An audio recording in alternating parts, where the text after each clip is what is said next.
जी बिस्मिल्लाहिर्रहमानिर्रहीम अस्सलाम वालेकुम वरहमतुल्लाहि वबरकातुहू। दोस्तों उम्मीद करता सारे भाई खैरियत नाल होणगे। तुहाडा अपना भाई वैस विरक ते तुसीं देख रहे हो वैस विरक यूट्यूब चैनल। अज दी जिहड़ी मेरी वीडियो है ये सारियां वीडियो नालों डिफरेंट होने वाली है। इहदे अंदर असीं गल करन जा रहे हैं कि वलैती गां दे उत्ते काम किस तरह होया। ये बहुत घट लोगों को पता है इस चीज़ का, बड़ी घट तुहानूं वीडियो मिलेगी कि वलैती गां ते काम होया किस तरीके दे नाल है। वलैती गां कोलों किस तरह दुध 126 लीटर लिया गया है तो वलैती गां नूं किस तरह लोकल गां तो वलैती गां च कन्वर्ट किया गया। अज असीं गल करांगे गोरे ने स्टार्ट कित्थों कीता है ते किस तरह साडे तिकर पाकिस्तान दे अंदर वलैती गां पहुंची है ते असीं गां दे कोल इत्थे पाकिस्तान च बह के 70-75 लीटर की एवरेज गाय दे कोलों दुध दी लै रहे हैं। साडा चूंकि टॉपिक अज दा बड़ा इंटरस्टिंग है, इस करके वीडियो पसंद आए तो दोस्तों के नाल शेयर करिया जे। चैनल नूं सबसक्राइब कर लो, बैल आइकन के बटन नूं दबा के आल नोटिफिकेशन को क्लिक कर लो ताकि हर नई आने वाली वीडियो की नोटिफिकेशन तुहानूं मिलती रहे तो तुसीं वीडियो तो नवीं चीज़ां सीखते रहो तो कमेंटां के जरिए सानूं नवीं दसते रहो। सब नाल पहला नंबर ते गोरे ने काम शुरू किया सी गां दे उत्ते, गां दे स्ट्रक्चर दे उत्ते।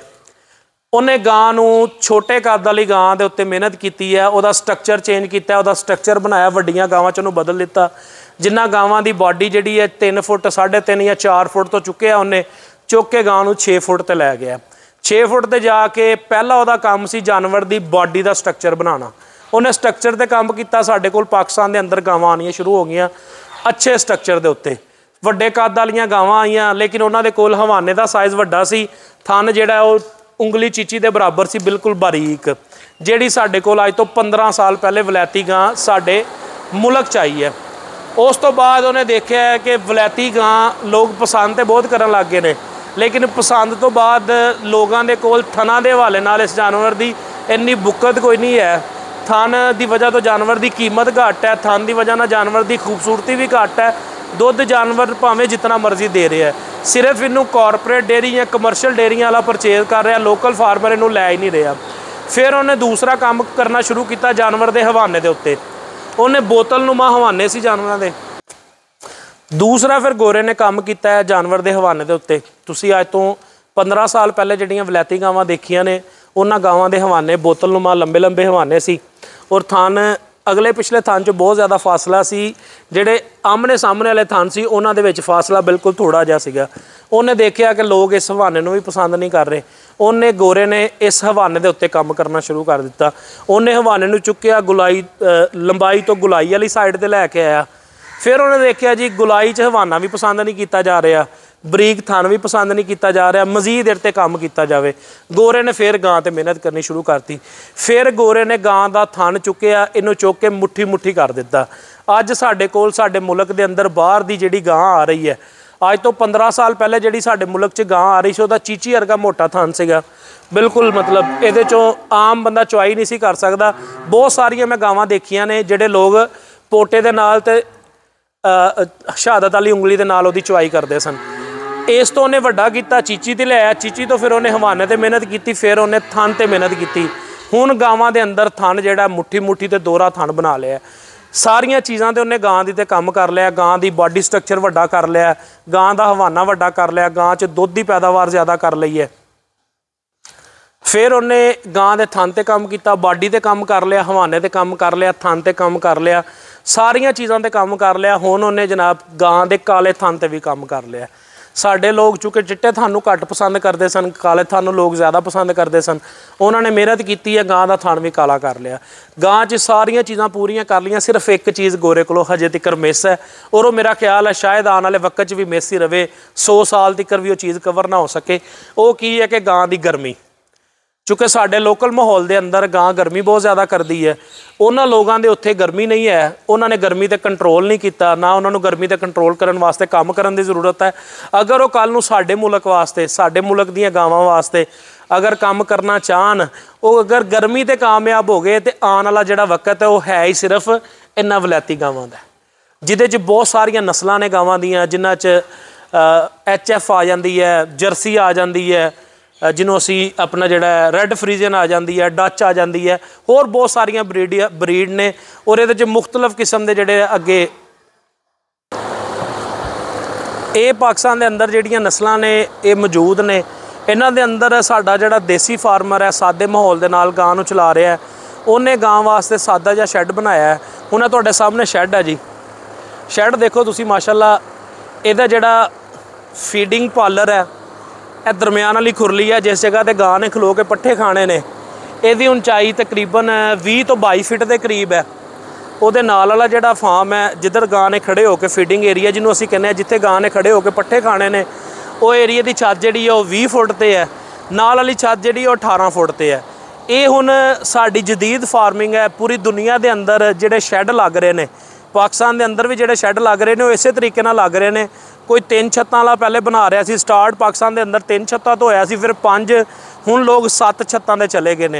ये फार्म नूं एक्सटेंड करन वास्ते इन्हां नूं अगे ज़मीन की एक्स्ट्रा जरूरत बहुत ज़्यादा है, क्योंकि हर टाइम के उत्ते जाके इन्हां कोल जानवर माशाअल्लाह बढ़ते जा रहे हैं। इहदे च फार्म दे साइड जिहड़ी चढ़दी साइड है जिन्हों असीं कहने ईस्ट साइड, उस साइड के उत्ते भी जिहड़ा ना इन्हां दे कोल काफ़ी सारी ज़मीन पई है, और इहदी वैस्ट साइड जिन्हों असीं लहंदे वाले पासा कहने उधरली साइड पर भी इन्हां कोल काफ़ी ज़मीन पई है। यह सारियां चीज़ां इन्हां दे कोल मौजूद ने। और गावां जिहड़ियां ने इन्हां ने गावां ते लोकल ते काम कीता है इस शैड दे उत्ते, जिहड़े शैड ते मैं मौजूद हाँ। इस शैड दे ओनर दा नाम साद गोंदल ने साडे भाई, ते दूसरे हरून गोंदल भाई ने साडे।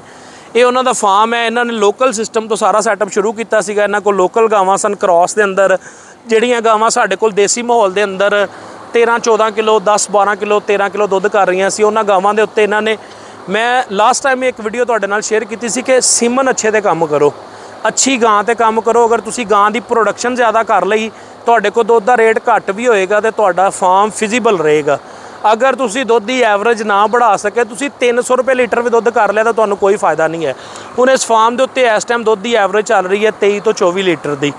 20 एनीमल ने दुੱਧ देने वाले, 20 जानवरों का तकरीबन 450-500 लीटर दुੱਧ बन रहा, जिहड़ा दोधी नूं जा रहा, फिर लोकल घर के इस्तेमाल वास्ते या बच्चों वास्ते जिहड़ा निकलदा वो अलग तो है।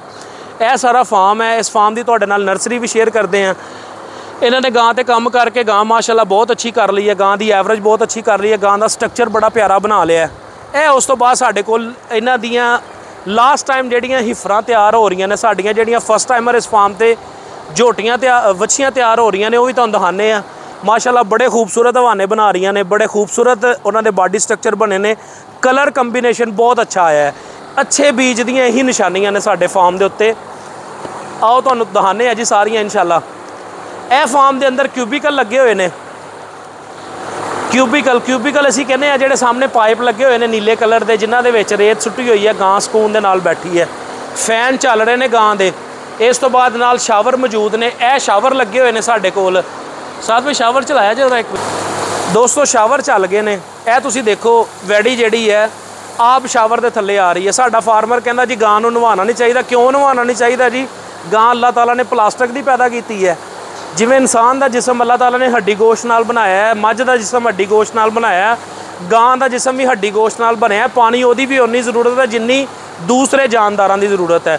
सिर्फ की रही है साडे फार्मर का ज़हन ये है कि गां नूं नवावांगे तो गर्मी ज़्यादा करेगी। यह शावर चल रहे हैं। इंपोर्टेड गावां ने साडे देसी माहौल के अंदर। इस टाइम मैं तकरीबन पिछले 10-12 दिनों के 15 गावां देख रही ने लोगों दी जिहड़ियां मर चुकियां ने। उन्होंने जो कुछ दी मैं वीडियो बनाई ने तुहाडे नाल शेयर भी करांगा। किस वजह तो मरियां ने कि साडी एक जिद है, असी गां जिहड़ी है ना उन्होंने बिल्कुल नहीं नवाना, और गर्मी की वजह तो गां ज़ाया होंदी है। इस शैड के उत्ते शावर भी लगे हुए हैं, पखे भी लगे हुए हैं। इन्हां ने फार्म के उत्ते जानवर नूं इन्वायरमेंट ऐसी दी है कि गां नूं ना गर्मी का असर है, ना सर्दियों के अंदर जाके गां नूं सर्दी का असर है।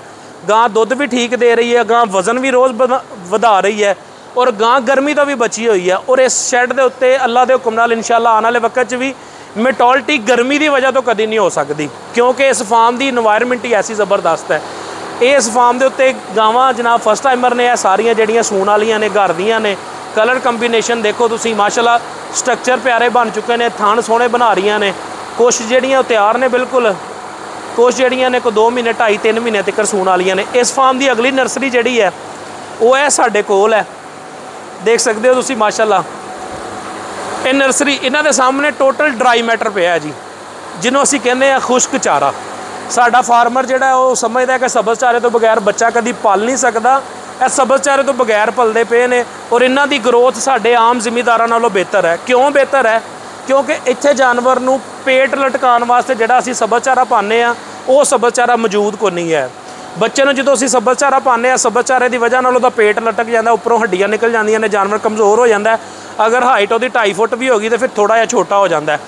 यह जानवर हुण साडे कोल जिहड़े खड़े ने माशाअल्लाह तुसीं देखो किसी जानवर का भी पेट नहीं तुहानूं नज़र आएगा लटकिया होया, तुसीं देख सकते हो। और इन्हां दी उम्र कितनी है, किसी दी 3 महीने है, किसी दी 4 महीने है, किसी दी 5 महीने है।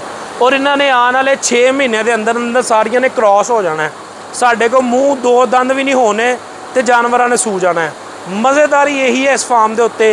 इस तरह का तुसीं अगर फार्म अपने को तैयार करते हो, जिस फार्म के उत्ते तुसीं जानवर नूं उहदी ज़रूरत के मुताबिक माहौल देंदे हो, तो उन्होंने किसी भी चीज़ की ज़रूरत नहीं है। खुराक अच्छी होवे, माहौल अच्छा होवे, नस्ल अच्छी होवे ते दुध 100 रुपये किलो भी बेचो ना तो तां भी नुकसान कोई नहीं है। सादी जी कैलकुलेशन है, जान लग्या वीडियो खत्म करन लग्या तुहानूं दसांगा कि तुसीं जानवर दे कोलों 8 किलो दुध चोवो, 200 रुपये किलो भी बेचो ना तो जानवर का 1600 रुपये का बनता है। अगर तुसीं जानवर कोलों 20 लीटर दुध चोवो तो 150 रुपये भी बेचो ना तो 3000 रुपये का दुध बनता है। 1800 का दुध लैण नालों बेहतर है कि 3000 का दुध लो। खर्चा दोवां जानवरों का सेम है।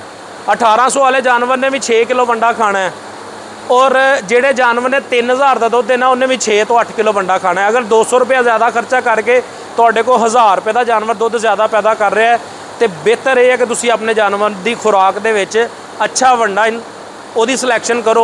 मिनरल वाइटामिन DCP और सारिया ਜਿਹੜੀਆਂ जानवर के प्रोटोकॉल ने वो पूरे करो। इस फार्म के उत्ते प्रैगनेंसी का भी कोई इशू नहीं है। क्यों? क्योंकि खुराक ठीक है। इस फार्म के उत्ते जानवरों के बीमारियां भी नहीं है। क्यों? क्योंकि इन्हां दी इन्वायरमेंट ठीक है, इन्हां दी डाइट ठीक है। इस फार्म के उत्ते जानवरों का वजन नहीं टुटदा। क्यों? क्योंकि इन्हां दी खुराक ठीक है। अगर ये चीज़ां पूरियां तो इंशाअल्लाह तुहाडा वक्त जिहड़ा है फार्म के उत्ते वो बेहतरीन गुजरेगा। कामयाब फार्मर दी निशानियां मैं तुहाडे नाल शेयर कीतियां ने और वलैती गां ते काम किस तरह होया चीज़ां शेयर कीतियां ने। Thank you very much.